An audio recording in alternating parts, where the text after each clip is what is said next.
Hey horror fans, welcome back to Room 237, back with another review. And this is another kind of random one. Upon scrolling through Hulu recently, I saw that there was a sequel to a film that I really enjoy on there that I've actually never seen. It's an older sequel, had never gotten around to see it. I've already reviewed the soft reboot direct sequel that came out years later, but I've never actually reviewed the original film itself, which I found surprising. It's probably in my top 20 or 25 favorite movies of all time, not just horror movies. It's one that people either love or they hate, all for the same reasons. And it was a huge cultural phenomenon when it first came out. 23 years now at this point. And this is just going to be a video on my review, defense, and why I love 1999's The Blair Witch Project. Yes, this is an older DVD. Now, right off the bat, directed by Daniel Myrick and Eduardo Sanchez, who also, together they wrote, directed, and edited the film. Stars Heather Donahue, Michael Williams, and Josh Leonard, all playing different versions of themselves, going by their real names. I think Josh Leonard is really the only one to have moderate or to decent success in acting. I've seen him in a few other things. Uh, Very small group of people. Antonio Cora did the music. Neil Fredericks was the director of photography. Ricardo R. Marino as the art director. And Ben Rock, the production designer. There might have been more people like on set during this, but I'm not entirely sure. Yeah, this is probably the first real found footage film because right off the bat, before anyone says it, no Cannibal Holocaust and The Last Broadcast are not found footage films. They helped inspire it the same way Psycho is not a slasher film. Um, but it helped inspire slasher films. Uh, Cannibal Holocaust is a movie just where the second half happens to look like handheld POV of the characters. So it's not an official found footage film. And no, it's not similar. Well, it's not the same genre as movies like Host, Spree, Dash Cam, Unfriended. That's all like device POV or screenshot POV. It's all different kinds. This was the first one to really break into the mainstream and kind of make it an actual genre. You could argue Cloverfield, Wreck, and Paranormal Activity is really what caused the abundance of found footage, but in any case, when this came out, there was nothing like it. And I think it was made for around like $60,000, gross $248.6 million. So it was a monolithic success. Granted, the marketing was ranged between 200 and 700,000. That was because the marketing really amped this movie up and what helped it become the cultural phenomenon that it was. Now, I was like 7 or 8 years old when this came out. I did not have internet. I didn't even really have cable. I just had like the three stations. So I didn't really know what was going on in like the entertainment world. I had just heard of this film, and everyone was talking about it. And I do remember renting this when it first came out, and I lived way the fuck out in the woods. I mean, my where I lived looked just like the woods in this, and I thought it was scary. Yes, I was one of the people that thought the ending was stupid. I didn't really get it, and then I didn't see it again for like 10 years. Shortly after I graduated high school, and when I did see it, I thought there's a lot to like about this movie, and it's something I watch maybe at least once or twice a year, just randomly. And every time I do, I find more in it to like, and I like it even more. Of course, the story is very simple. You get three uh, college film students who, led by the pretentious film student Heather Donahue, they want to make a documentary about the urban legend, the Blair Witch. So they go out to Burkittsville, Maryland, to start their documentary. They go into the woods to find stuff where all this sort of happenings were, and they get lost and they can't find their way out. This happened in October of '94, and a year later their footage was found. That's what we see. And yeah, most of the movie is them walking around the woods, just lost, and just the breakdown of their psyche, morale, hope, with the very vague and ambiguous threat. Like, is it real? Is it locals? Is it supernatural? Is it a witch? Is it spirits of whatever? Now, I know pretty much my whole life I've heard people shit on this film. And if you're not a fan of it, that's fine. But I can't help but laugh at some of the reasons why people don't like it. Number one used to be because it's fake. Unlike any movie you've ever seen, every movie's real. Um, Another one, you don't see anything. You don't see the witch. You never see. I even had a guy at one point be like, "Yeah, if sticks and rocks makes you shit your pants, I guess that's a."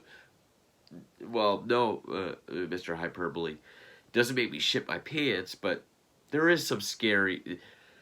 What? I'll get into that. I'm getting ahead of myself. Um, yeah, it's not real. You don't see anything, which is what made Jaws so successful. You know, the fear of the unknown. What you don't see is scarier. And some people just don't like found footage films. I myself, I only say I'm not a fan of found footage because there's more that I dislike than I do. This is my favorite found footage film, and that is because this is everything a found footage movie should be. Uh, all problems I have with found footage is resolved in this, or is done well in this. Now, yes, there is a whole story about the mythology alone about the Blair Witch, who the Blair Witch is, different stories that have happened, like the lore. You can make a whole video on the marketing, how big that was, and what the actors had to agree to as far as like release and post release. That's all for another video. This is just why I like the film. So anyone waiting to comment, you didn't even discuss Rusted Parr or the the witch, or you didn't talk about how they signed contracts to not appear, and people thought that. This is just why I like the film. Now, the number one most reason for me that makes or breaks a found footage movie is, do I believe why they're filming? And in this, yes, I do. Because every found footage movie, it's, why would they film this? Why does this need to be filmed? And yes, people will say, because the movie needs to happen. Because we need to see the movie. But it just doesn't make any logical sense why anyone would film this. In this, though, that's addressed. Every time, when tension is getting high, or Heather's shooting something she really shouldn't be shooting, or it goes on a bit too long, the other two call her out on it. And then at one point when she finally says, "It's all I have left," I buy that. Which is another thing. I like these characters. She's the self-assured but confused, in conflict, pretentious filmmaker. Josh is the laid-back guy. Mike is kind of the hothead. And what I really like is at different points, each one breaks down, and the other two have to kind of try to keep that one, sane, or one has to try to keep another one from breaking as well. It's just, it goes around to all of them, and I think that works. Another reason as to why it's so vague, like in the beginning when they're talking to all the locals, which I do know some were planted actors, some were locals, and they're just asking about the legends. Everyone gives like a different story without a concrete explanation as to what, the Blair Witch is or the legend. Why that works for me is because, one, I hate movies with exposition dumps. This could have been another thing where we get like from a sinister, just another Bagul scene where they walk up to the sticks and they're like, it's a symbolism from ancient times that represents death and it's coming for us. In witchcraft, it was first used in 1612 when just a huge exposition that's not needed. I mean, these three characters are making a documentary, which that's another thing. Documentarians are always filming, so that's why she's always for me, that aspect is solved, which is the number one thing for found footage for me. But two, they're going to learn, research, and document. They don't really know anything about the legends, so we sort of know as much as they do. So we're going through this film on the same level as them. That works. Like when they come across the rocks, Heather's like, and what did that old lady say about rocks? I wasn't listening because I thought she was crazy. What was she said about rocks? So it's like, and it's not explained. We know as much as they do, and the whole everything else scare wise, this movie is built on atmosphere, tension, uh, a suspense, all done in like a psychological horror thriller way, and the fear of the unknown. That and that all goes into play. So yeah, stick figures, piles of rocks might not be scary, but you don't know why they're there, what they mean, what they represent, who put them there, and why. So that works for me as well. And atmosphere, this is one of the most atmospheric horror films I've seen. Yes, I would put this up there with The Shining. I would put this up there with, John Carpenter's The Thing. Different kinds of atmosphere. The isolation is similar. This movie really captures the isolation, the openness of the woods, how creepy and scary the woods can be, especially at night. The atmosphere is absolutely flawless in this film. And I love how it looks. It was filmed on high 8 and I think some kind of 16 millimeter, and it looks phenomenal. I think there's another called DAP, but I'm not sure which one that is. Whichever one the black and white one was, every shot with the black and white one, or even just the 16 millimeter, just with that tight ratio, kind of looks like a 4:3 ratio. I think it is. It's similar to like The Lighthouse. I love it, and this looks handheld. This looks like a whole movie, which is another thing. When you get found footage like The Gallows, where it just looks like a studio creating the aesthetic of, handheld, but you can tell it's a studio film. This looks like someone made it with their own camera, which I know is something the two filmmakers were going for, because at the time, home video cameras were more available. They were, more affordable. More people had them.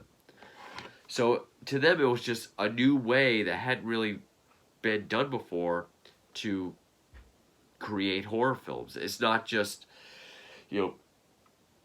making a movie about things happening to people, but people being able to capture these things at home with their own cameras. Good idea. I was going to say set design, but it's out in the woods. But the look of the house at the end, awesome. and how great it was that they just found this house. Yeah, they touched it up a little bit. Like, they just washed the graffiti off, and they got young kids they knew to put the handprints everywhere. The house looks creepy as hell. And what's really disorienting and creepy is a lot of times, because the film is just rotating between all the cameras that are being used. So when you have Mike and Heather in that house, each one with their own camera, the audio is all from Mike's camera. So when you hear Heather screaming at the other end of the house, it's muffled, you can tell it's distant. That's creepy. Or even when she's standing, or even when it's her camera, the audio of her talking is from a different camera. So it sounds kind of disorientating. Disorienting, excuse me. I love the look of the house. Definitely one of the creepiest houses. And, similar to how the shark in Jaws kept malfunctioning and they couldn't show it, there is a lot of perfect accidents that helped the film. I mean, for one, the iconic shot of Heather doing her confessional right up to her face. She actually thought she had her whole face in frame. But, she had accidentally hit the zoom, which is another thing. What makes it look really authentic is there's a lot of imperfections. They accidentally hit zooms, or they zoomed in on something but then didn't fix it. So a lot of things can be out of focus or too close or too far away. All these little imperfections that help to make it look more authentic. So, yeah, that was an accident. Also, the scene when they're running through the woods at night, and Heather yells like, "What the fuck was that?" There was a guy, who was it? It was the art director, Ricardo Marino. Apparently he had like long johns, a white shirt, and like white pantyhose on his head. He was running alongside her, and she didn't know he was going to do that. The camera was then supposed to pan over to show him, and that was supposedly going to be the witch. But they either forgot or they just never did it. Which, thank God, because this movie works so much better that it doesn't show the witch. Because, one, it does open up a lot of avenues for what could be going on. But also, no matter what they had shown, it would have looked stupid. I mean, just look at the 2016 film. The looks like if the penthouse zombie from Wreck and Slender Man had a baby, that's what it looks like, and it looks fucking stupid. That 2016 is a movie that has loud noise jump scares, has creatures, you see the witch, over the top shit. Doesn't work. I have said so many times since I made this channel that subtlety, low key, stuff works. And they don't show the witch. When there's noises going on outside, which, when they're in the tent, they hear children laughing. That was just made by them walking up with a boombox, setting it down, and playing creepy shit. The fact that we don't see what's outside, or when they're hearing, like, things being clanged and banged out in the distance. The fact that we don't see it, what is making that noise, that's what makes it, that's where the scare is, and that works for me. Along with just the perfect atmosphere of the woods in this film.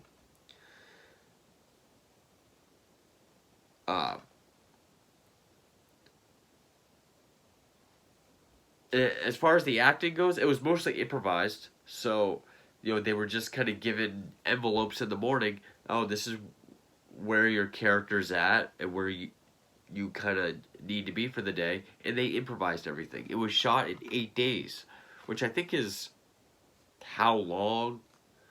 I think it's night 8 they end up actually being out there. I don't remember exactly how long they're in the woods in the film, but yeah, shot in 8 days. And they just screwed with them at night, watched them during the day. And it all worked. So yeah, the reason why I find piles of rocks, stick figures scary is not like I'm watching going, oh, stick figures scary. Don't look at them. It's because we don't know why they're there, what they represent, or if they've been there forever, or if they were just left.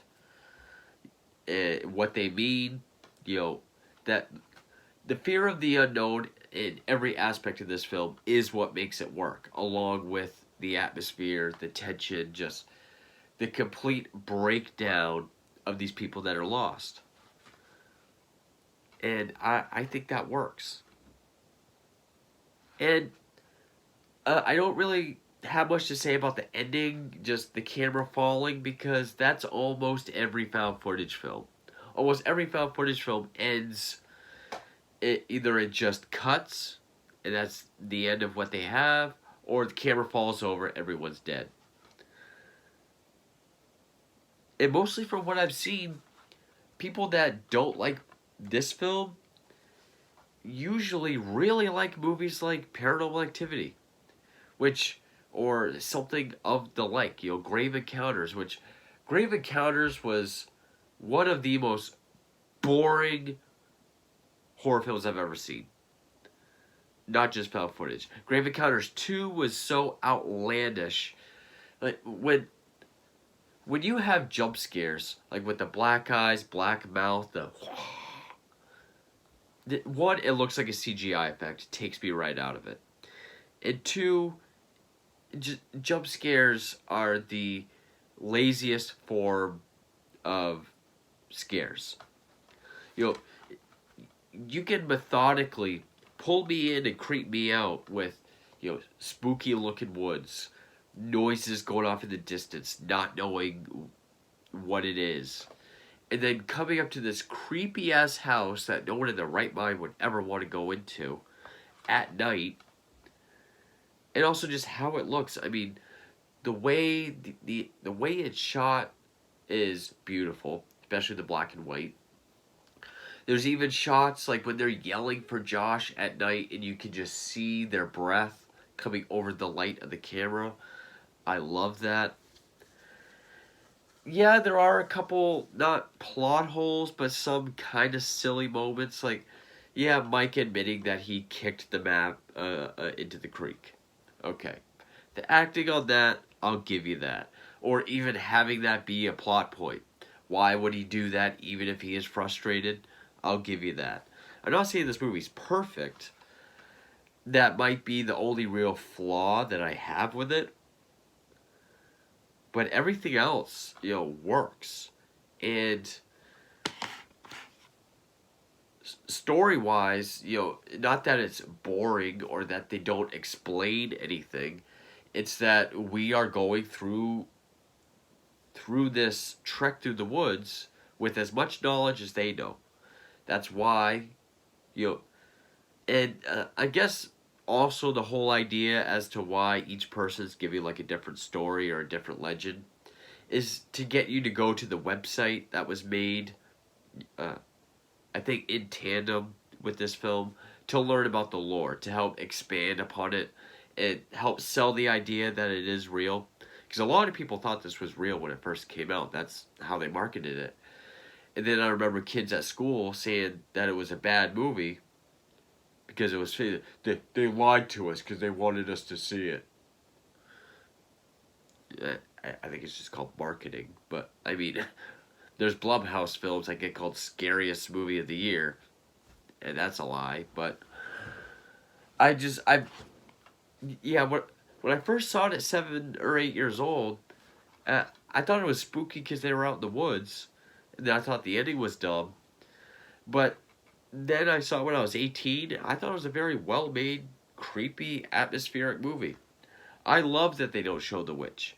I love that they don't have exposition as to what everything is. And explain and spoon feed everything. Not which the 2016 film kind of does. Like, oh, this is why they this is why they face the corner, because if you look at it, it's stupid.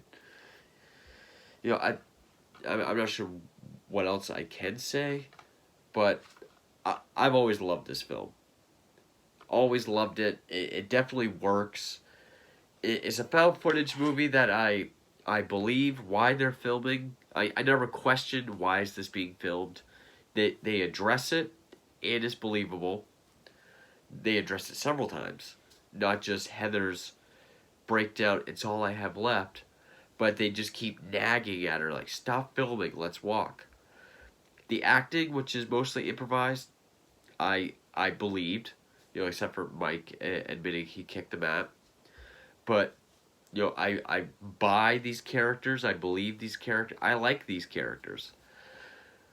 Yeah, Heather's a little pretentious. Mike's a little hot-headed, but I like how we see each one of them kind of take hold of the group and try to keep everyone focused and, you know, ready to keep going. I can't speak highly enough about the atmosphere and the tension. I mean, each day and each night is just worse than the previous one for these characters, and it goes at a, oh, I was gonna say it goes at a slow but a methodical pace, but it's 87 minutes. It actually goes by pretty quick.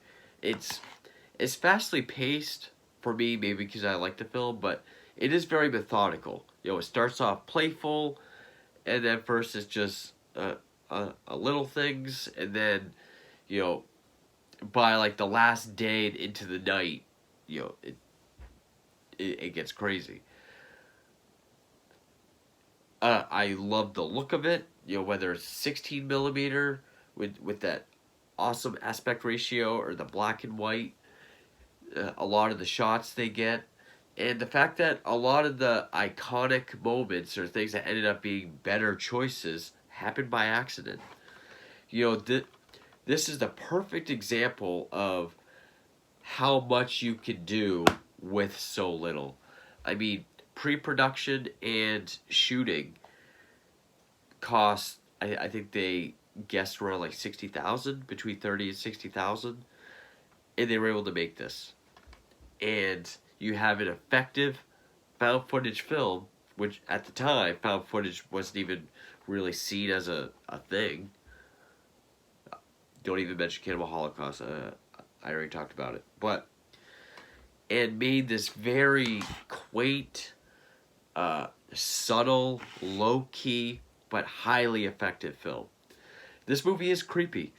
I mean, I grew up in the woods. I know how scary the woods can be at night. I know it. Well, I've never.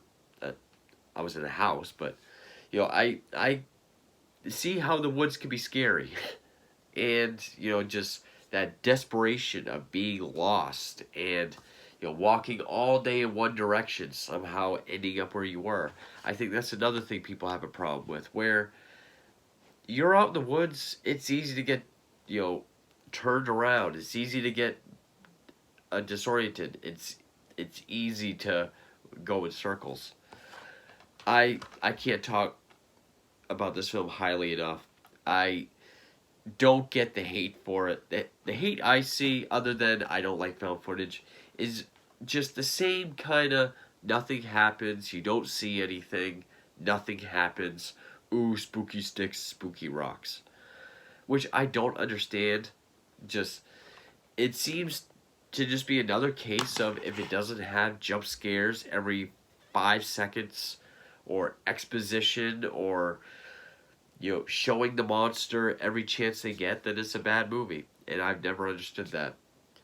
But yeah, I've also reviewed the 2016 film, which I hated. I hated that film. I still haven't seen Book of Shadows, but it's on Hulu. When I scrolled past it on there, that's what made me want to check this out. Which, oddly enough, another film I'll be reviewing that I saw on Hulu and watched last night, Open Water. I saw it in theaters in 2003. I fucking hated it. I thought it was boring and nothing happened. Rewatched it last night for the first time since. There's actually a lot to like in Open Water. I was surprised by it. So I'll get to that at some point. But yeah, Blair Witch Project, still the most effective and well done found footage film. And technically, it's the first one. So uh, maybe it was just a one trick thing, or just no one else has really got it right. I mean, I like Wreck. I like the taking of Deborah Logan. I like Cloverfield. But other than that, it's all quite simple as to why it works in this. But yeah, we did get a very what's the word I'm looking for?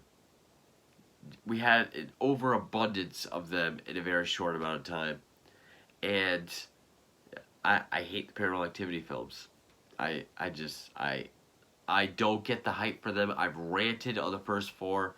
This is found footage that works for me. This is how you do it right, and everything about it works for me. So yeah, let the hate comments begin, and thank you for watching.